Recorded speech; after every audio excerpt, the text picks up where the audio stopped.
Hola, ¿qué tal? Hoy vamos a meternos con un texto que, bueno, es central para muchísima gente, la Biblia.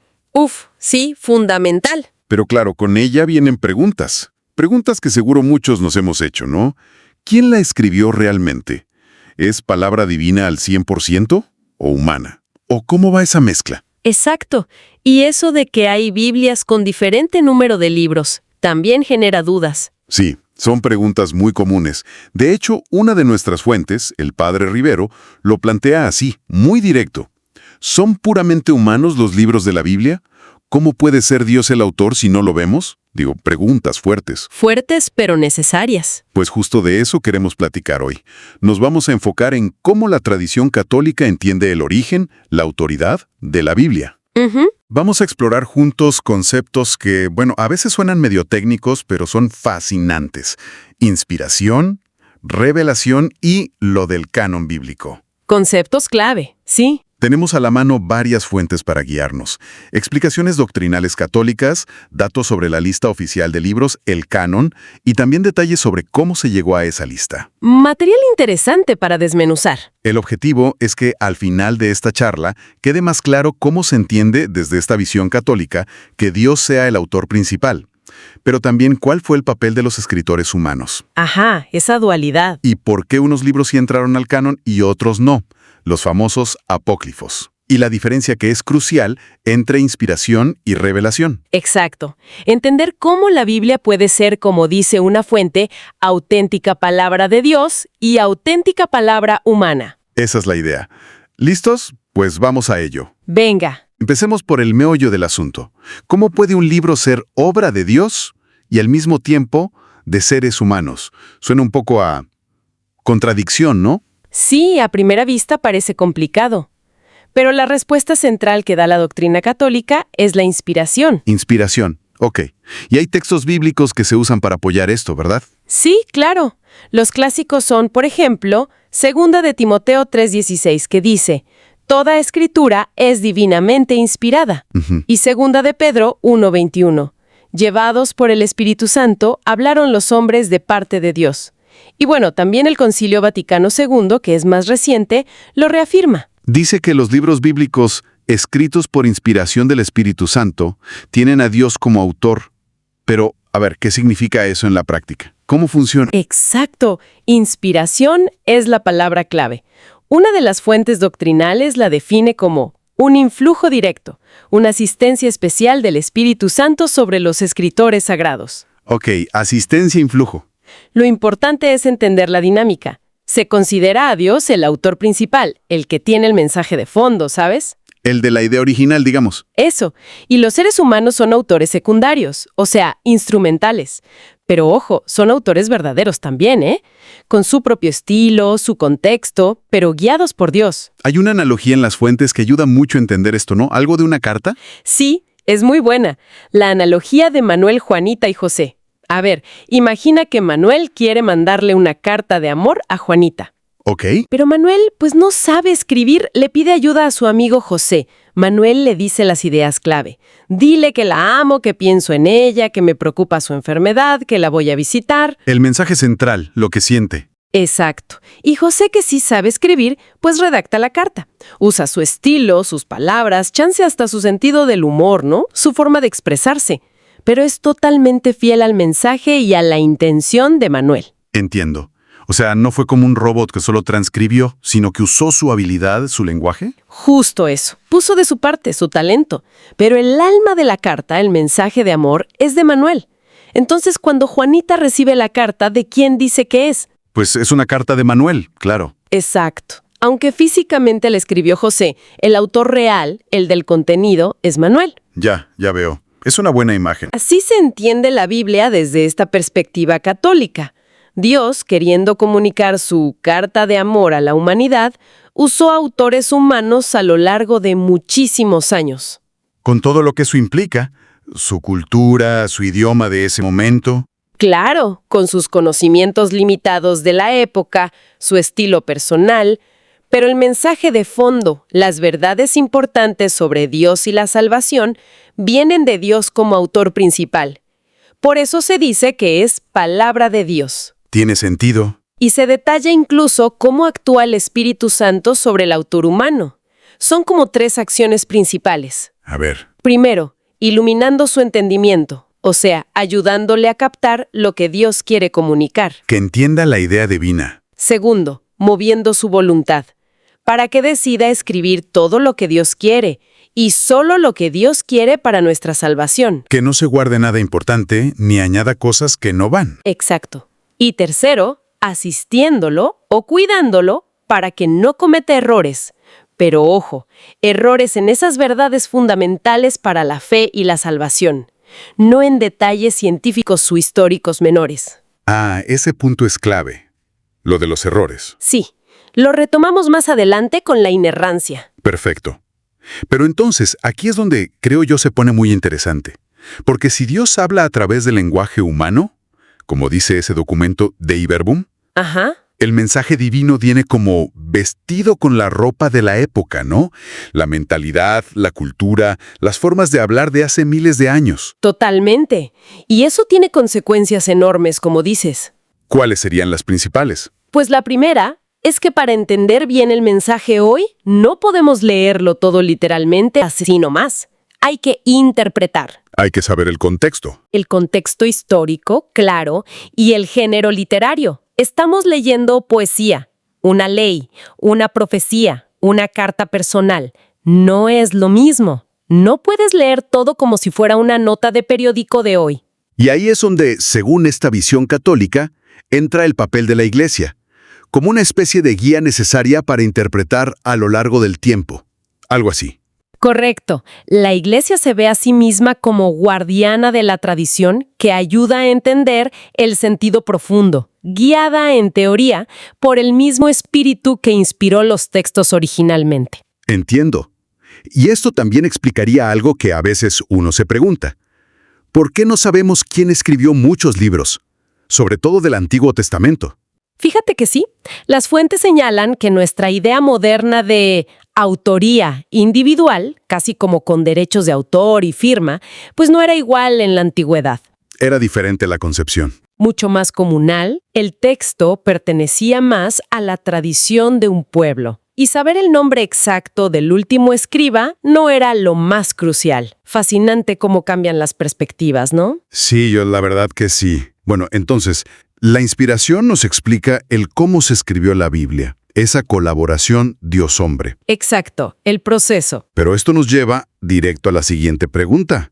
¿Y qué es lo que se comunica ahí? ¿Cuál es el mensaje central? Y ahí entra otro concepto, revelación. ¿Es así? Justamente, si la inspiración es el proceso, la revelación es el contenido. Es el acto por el cual Dios mismo se da a conocer. Revelar, literalmente, es quitar el velo. Quitar el velo. Me gusta. Dios muestra verdades sobre sí mismo, sobre su plan de salvación, que la razón humana solita no podría descubrir. ¿Cómo qué tipo es verdades? Pues piensa en ideas como la Trinidad, ¿no? Un solo Dios en 3 personas. O el plan detallado de salvación a lo largo de la historia. La naturaleza íntima de Dios como amor. O lo que se cree que pasará al final de los tiempos. Son cosas que van más allá de la filosofía pura. O sea, no son deducciones lógicas, sino que Dios elige mostrarlas. ¿Y por qué lo hace? ¿Cuál es la motivación? Las fuentes son muy claras en eso. Por amor. Por un deseo de Dios de compartir su propia vida divina con nosotros, de invitarnos a tener una relación personal con Él. Ok, por amor. Y entiendo que no fue de un día para otro, ¿verdad? Para nada. Fue progresiva. Dios se fue dando a conocer poquito a poco, como un buen maestro, un buen pedagogo. Adaptándose. Adaptándose primero a través de figuras como Abraham, Moisés, los profetas en el Antiguo Testamento, hasta que esa revelación llegó a su punto máximo, a su plenitud total, en la persona, las obras y las palabras de Jesucristo. O sea que Cristo es como el clímax de esa revelación. Exacto. Una fuente lo dice así, tajante. Ya no habrá más revelaciones. Con Cristo se cerró la revelación. Él es la palabra definitiva de Dios. Hay un resumen muy bueno en una de las fuentes sobre esto de la revelación. Dice que es... A ver. ¿Qué? La manifestación de Dios mismo, de su misterio. ¿Cómo? Gradualmente, con palabras y hechos históricos. ¿Por qué? Por puro amor. ¿A quién? Primero Israel, pero para todos al final. ¿Para qué? Para invitarnos a estar con Él y ofrecernos salvación.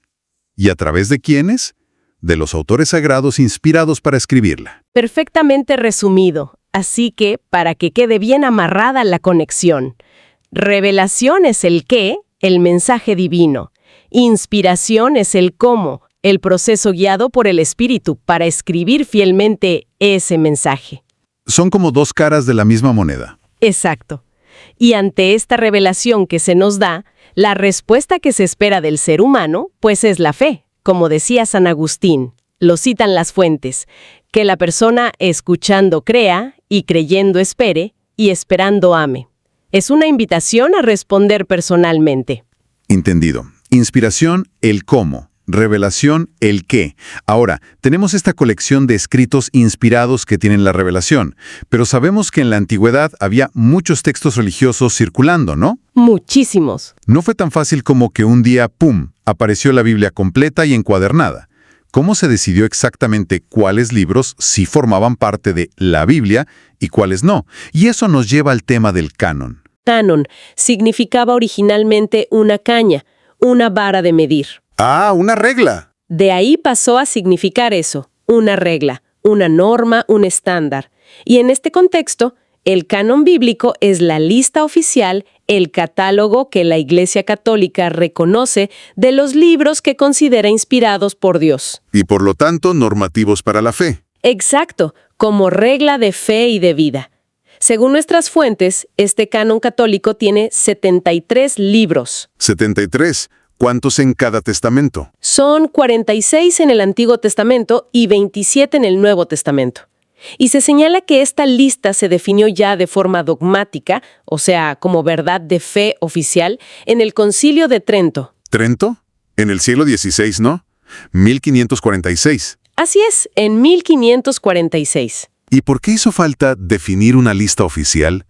¿No era como obvio cuáles libros eran los buenos, los inspirados? Pues no siempre fue tan evidente. Las fuentes mencionan dos razones principales para necesitar un canon. Primero, la unidad de la fe. Que todos tuvieran la misma base. Claro, imagina que en cada región usaran libros distintos. Sería un caos de doctrinas. El canon da una base común. Y segundo, era súper importante distinguir los libros normativos de otros escritos religiosos que andaban por ahí. Los que mencionaste antes, los apócrifos. Esos mismos. Algunos eran quizá buenos para leer, edificantes, pero no inspirados. Otros eran ya más problemáticos, o tenían enseñanzas que se desviaban de la fe que venía de los apóstoles, textos heréticos incluso. El canon dijo, estos sí son palabra inspirada, estos otros no. Es interesante el papel que juega la Iglesia aquí. Según esta visión, la Iglesia no es que decida cuáles libros son inspirados, o sí, es más como que los reconoce. Exactamente. Ese es un punto clave en la perspectiva católica. La Iglesia no crea la inspiración de un libro. La inspiración es un regalo, un don de Dios al autor original, sí. Ajá. El papel de la Iglesia, guiada por el Espíritu Santo, el mismo que inspiró los textos según la creencia, es discernir y reconocer cuáles libros tienen ese sello divino. Discernir, como separar el grano de la paja. Algo así. Y se entiende que esa autoridad para discernir está en el magisterio, el Papa y los obispos, como sucesores de los apóstoles, a quienes Cristo les habría dejado esa tarea. Hay una frase muy famosa de San Agustín que lo dice bien. ¿Cuál era? Algo como, no creería en el Evangelio si no fuera por la autoridad de la Iglesia Católica. No porque la Iglesia esté por encima del Evangelio, ojo, sino porque se le ve como el canal autorizado para identificarlo y pasarlo fielmente. O sea, la canonicidad de un libro es consecuencia de que ya es inspirado, no al revés. Exacto. La Iglesia lo descubre, no lo inventa. Mencionaste los apócrifos, siempre suenan como misteriosos. ¿Qué son exactamente? Serían como los libros que no pasaron el corte para el canon, ¿no? Correcto. Apócrifo viene del griego y significa oculto o escondido. Son libros de tema religioso, a veces hasta atribuidos a personajes bíblicos importantes que circulaban en la antigüedad. Pero que la Iglesia Católica dijo, estos no. Después de un proceso de estudio y oración, sí, no los aceptó como inspirados.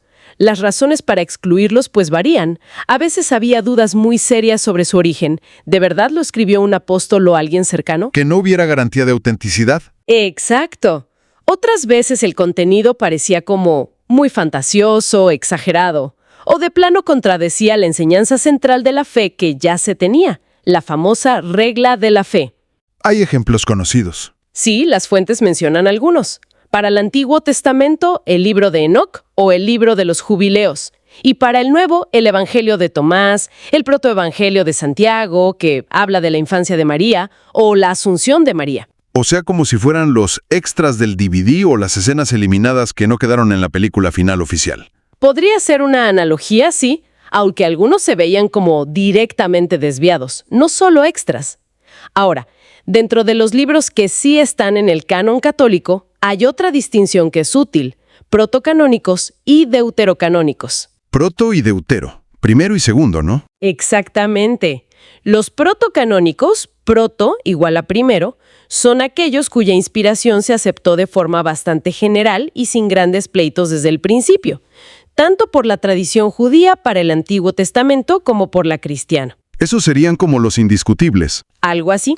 Los deuterocanónicos, deutero igual a segundo, en cambio, son aquellos cuya inspiración pues generó algunas dudas o debates en ciertos momentos o en algunas comunidades de la iglesia primitiva. Hubo discusión sobre ellos. Sí, pero que finalmente fueron reconocidos y aceptados en el canon católico definitivo de Trento.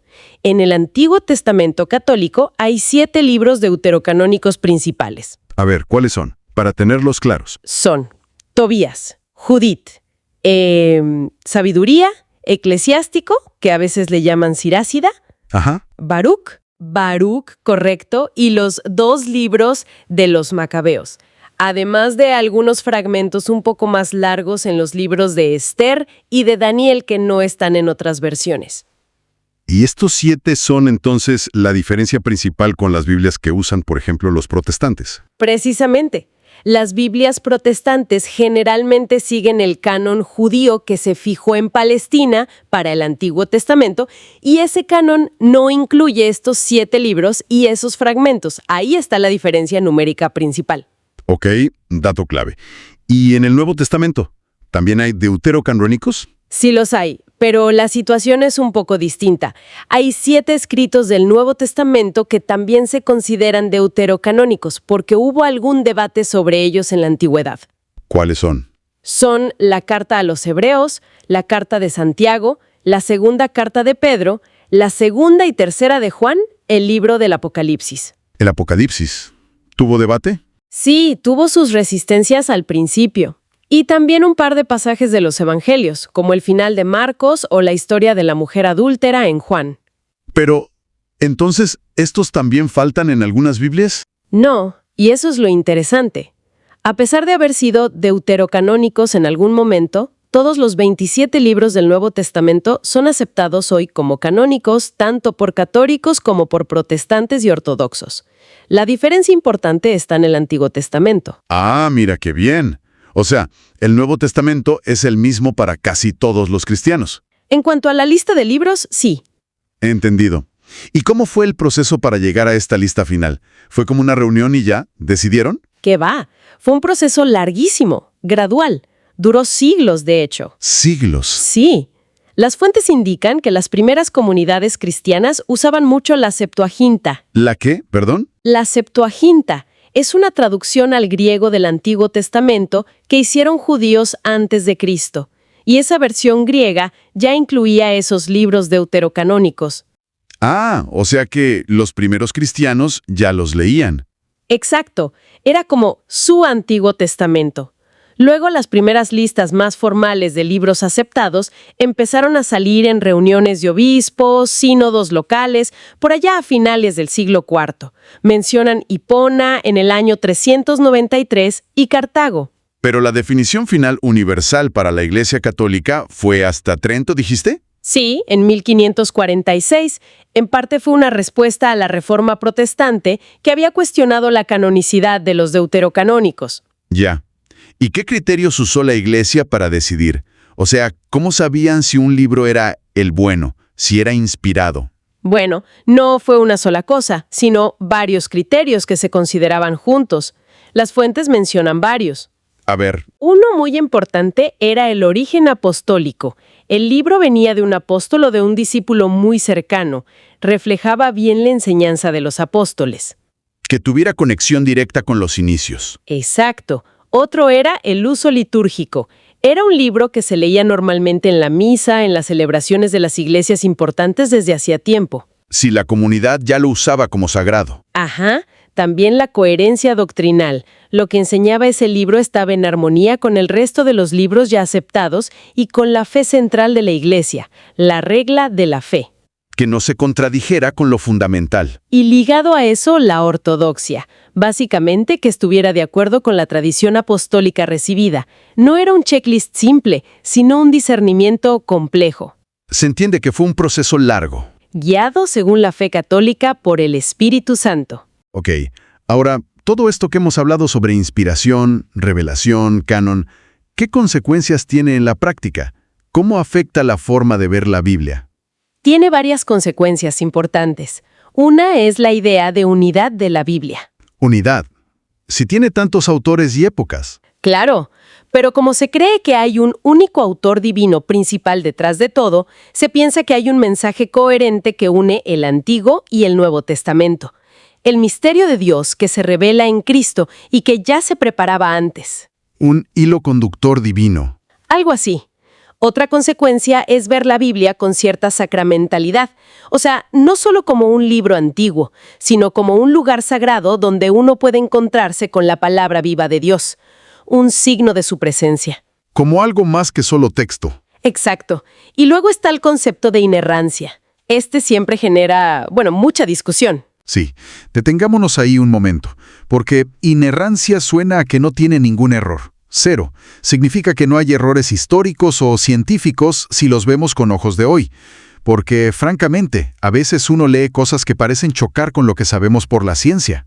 Es una excelente pregunta y es crucial entender bien a qué se refiere.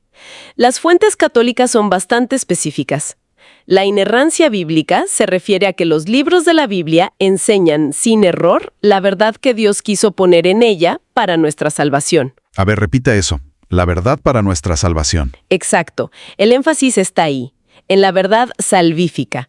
No se está diciendo que la Biblia sea un libro de texto de ciencia o de historia o de geografía, infalible en cada detalle según los criterios modernos. O sea, no hay que buscar ahí la fórmula del Big Bang o la fecha exacta de cada rey. ¡Claro que no!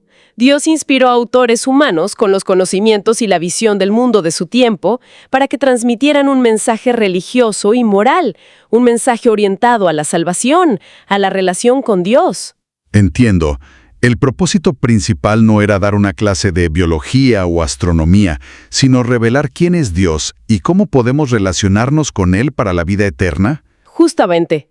Por eso se insiste tanto en interpretar los textos según su género literario. No lees igual un poema que una crónica histórica o una parábola, y en entender la revelación como algo progresivo. Lo de la pedagogía divina que mencionaste. Esa misma. Dios se fue adaptando a la capacidad de la gente a lo largo de la historia. Entonces, la garantía de inerrancia se aplica a lo esencial para la fe y la moral en orden a la salvación. No a los detalles científicos o históricos secundarios al mensaje religioso. Queda mucho más claro así. Pasando a algo práctico. Si alguien quiere estar seguro de que tiene una Biblia con el canon católico completo, los 73 libros, ¿en qué se tiene que fijar? Las fuentes dan dos pistas muy concretas. Primero, contar los libros. Deben ser 73 en total, incluyendo esos 7 deuterocanónicos del Antiguo Testamento que dijimos: Tobías, Judith, Sabiduría, Eclesiástico, Baruc, 1 y 2 Macabeos. Revisar el índice, básicamente. ¿Sí? Y segundo, buscar en las primeras páginas unos sellos de aprobación de la Iglesia. Suelen venir en latín. Los famosos nihil obstat e imprimatur. Esos meros. El nihil obstat significa nada impide su publicación. Lo da un censor teólogo que revisó que no haya errores doctrinales graves. Y el imprimatur es el permiso oficial para imprimirla, generalmente del obispo del lugar o de la conferencia episcopal. O sea, es como un sello de garantía doctrinal de la Iglesia Católica. Exacto. De hecho, es un requisito del Código de Derecho Canónico Católico para asegurar la fidelidad de las ediciones de la Biblia. Qué interesante. Y también se menciona que, aunque el canon sea el mismo, hay muchas traducciones católicas diferentes al español, ¿verdad? No es que haya una sola Biblia católica en cuanto a cómo está traducida. Así es. Hay una gran variedad y riqueza de traducciones hechas por católicos a lo largo del tiempo, siempre buscando un equilibrio entre ser fiel a los idiomas originales, hebreo, arameo, griego, y que se entienda bien hoy. ¿Como cuáles, por ejemplo? Pues las fuentes mencionan algunas conocidas. La clásica Nácar Colunga, la Biblia de Jerusalén, que es muy usada para estudio, la Biblia latinoamericana, que es muy popular, o versiones más nuevas impulsadas por las conferencias episcopales de cada país. Hay opciones. Sí, y no solo en español. Se indica que hay traducciones católicas de la Biblia completa, con los deuterocanónicos en muchísimos idiomas. Una fuente habla de más de 191 idiomas para 2025. Es un libro global. Impresionante. Bueno, creo que hemos cubierto bastante terreno, ¿eh? Sí, ha sido una buena exploración. Si tuviéramos que resumir lo esencial de esta charla sobre la visión católica de la Biblia, ¿qué diríamos? Que se entiende como palabra de Dios, pero expresada en palabras humanas. Fruto de un proceso llamado inspiración. Y que esta Biblia contiene la revelación divina. O sea, cómo Dios se da a conocer por amor y nos muestra su plan de salvación, que llega a su cumbre en Cristo. Exacto. Y que la lista oficial de esos libros inspirados es el canon. 73 libros que la Iglesia discierne y cuida. Y se considera inerrante, sin error, pero en lo que toca al mensaje fundamental para nuestra salvación, no en detalles científicos o históricos. ¿Correcto? Me sigue gustando esa imagen de la Biblia como una carta de amor de Dios. Es muy gráfica. Sí, ayuda a entender la intención detrás. Y en cuanto a cómo acercarse a ella, las fuentes sugieren hacerlo con fe, claro, con respeto, con veneración, pero también con inteligencia. No solo con el corazón, también con la cabeza. Exacto, buscando entender el mensaje dentro de la gran tradición de interpretación de la Iglesia, sin sacar versículos de contexto y siempre tomando en cuenta el contexto histórico y cultural original de cada libro. Es todo un trabajo de interpretación. ¿Lo es? Y mencionan algo interesante. La liturgia, o sea, las celebraciones de la Iglesia, la misa, los sacramentos, como una escuela buenísima para interpretar la Biblia. ¿Cómo así? Porque los ritos, los símbolos que se usan, el agua del bautismo, el fuego de Pentecostés, el pan y el vino de la Eucaristía están empapados de la Biblia. Vienen de ahí y ayudan a entenderla de una manera más viva, no solo intelectual. Una fuente dice, conozcamos la Biblia para vivir mejor la liturgia. Están súper conectadas. Entender una te ayuda a vivir la otra. Interesante. Muy conectado. Bueno, pues, para cerrar, como siempre dejamos una pregunta en el aire, algo para que cada quien le dé vueltas. Si aceptamos esta idea de que la revelación de Dios fue progresiva, que Dios fue como un maestro adaptándose a la capacidad humana a lo largo de la historia. Esa pedagogía divina. Exacto. ¿Cómo podría esa misma pedagogía, esa adaptación amorosa de Dios, seguir actuando hoy? ¿De qué manera influye eso en cómo las personas del siglo XXI, con nuestros conocimientos, nuestras preguntas, nuestras crisis, nos acercamos, interpretamos y encontramos sentido para nuestras vidas en estos textos tan antiguos? Es una pregunta fuerte, ¿eh? Sí, es algo para pensar sobre la vitalidad de la Biblia hoy, sobre cómo sigue hablando o puede hablar en nuestro mundo tan diferente al de sus autores originales. Una reflexión para llevarse. Definitivamente, para seguir pensando.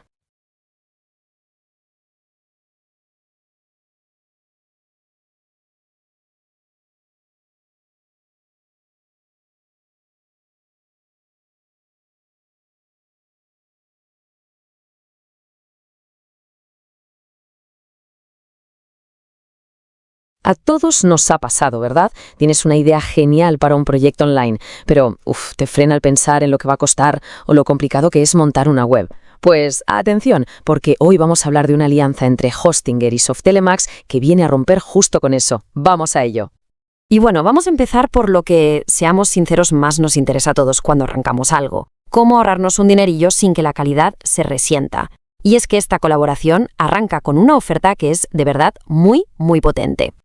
Lo primero y más llamativo, un 20%. Sí, un 20% de descuento exclusivo en los planes de hosting que más lo petan de Hostinger. El Premium, el Business, incluso el Cloud Startup.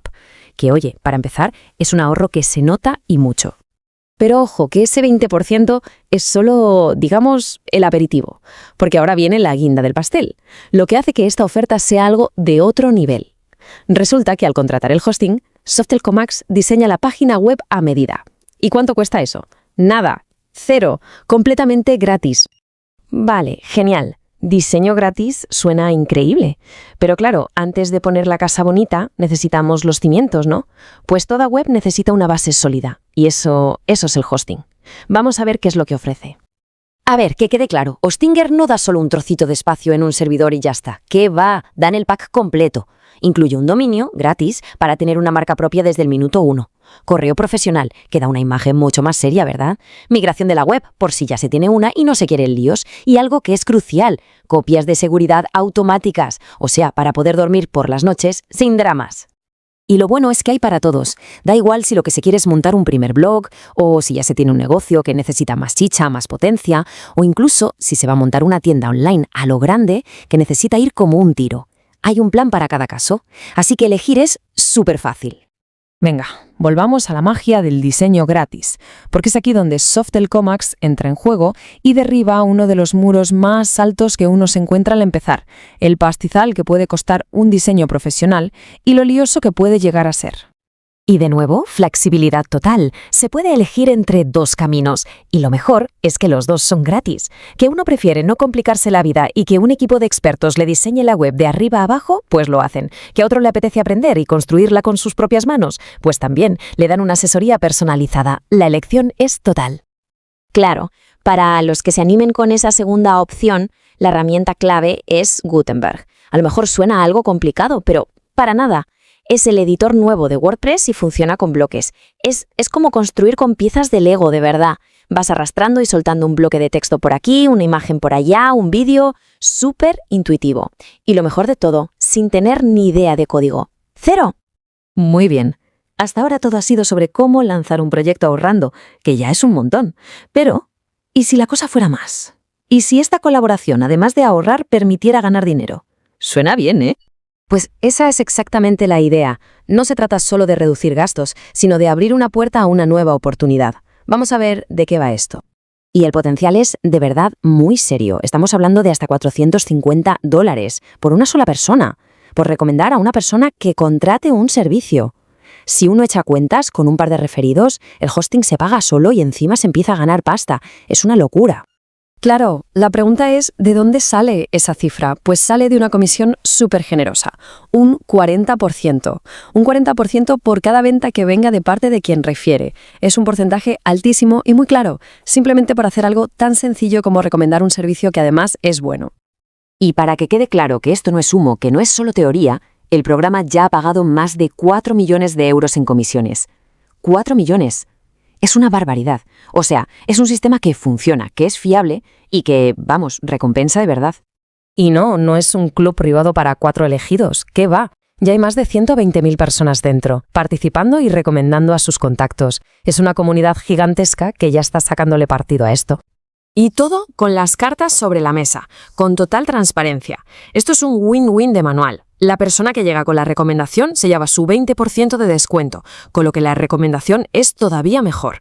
Las reglas del juego son sencillas. Funciona para planes de 1 año o más, hay un periodo de 45 días para confirmar todo y el dinero se recibe sin problemas por PayPal, transferencia o incluso en crédito de Hostinger. El mecanismo es de risa de lo simple que es. Son 3 pasitos. 1. Se comparte el enlace de invitación. 2. La otra persona compra un plan. Y 3. ¡Zas! Se recibe la comisión. Más fácil imposible. Directo, rápido y funciona. Vale, perfecto. Hemos visto la oferta del 20%, el hosting súper completo, el diseño gratis y hasta cómo ganar dinero, el pack completo. La pregunta del millón ahora es, vale, ¿y cómo empiezo? ¿Qué hay que hacer para poner todo esto en marcha? Pues en resumen, la clave de todo esto es la combinación. Es la mezcla perfecta. Por un lado, la potencia y la fiabilidad de un hosting de primera, como Hostinger, y por el otro, la creatividad y el arte de un diseño web profesional y gratis. El resultado es una lanzadera para cualquier proyecto digital que, sinceramente, es casi insuperable. Y para activarlo, el proceso es súper sencillo, son solo 3 pasos. Primero, hay que usar el enlace de referencia que se facilita. Segundo, elegir el plan de hosting que mejor vaya con la idea que se tiene. Y tercero, y esto es muy importante que no se olvide nadie, hay que aplicar el código especial de SoftTelecoMax al ir a pagar. Una cosa importante, ese código especial, el que hace falta para que todo funcione, está en la sección de comentarios, así que es fundamental echar un ojo ahí, buscarlo y no olvidarse de ponerlo para asegurarse de que se aplican toditos los beneficios. Al final, si nos quedamos con una idea que sea esta, SoftTelecoMax y Hostinger no son simplemente 2 empresas que te venden un servicio, son mucho más. Son, de verdad, aliados, compañeros de viaje para lanzar y hacer crecer cualquier proyecto en Internet. Y aquí está, el punto de partida para todo. Este es el enlace que activa la magia, tanto el descuento como la opción de empezar a ganar dinero recomendando. Bueno, pues toda la información ya está sobre la mesa. La oportunidad para lanzar esa idea que lleva tiempo rondando en la cabeza o para darle un empujón a la que ya existe está aquí. Y el camino, la verdad, es más fácil que nunca. Así que la única pregunta que queda en el aire es, ¿cuál va a ser el primer paso?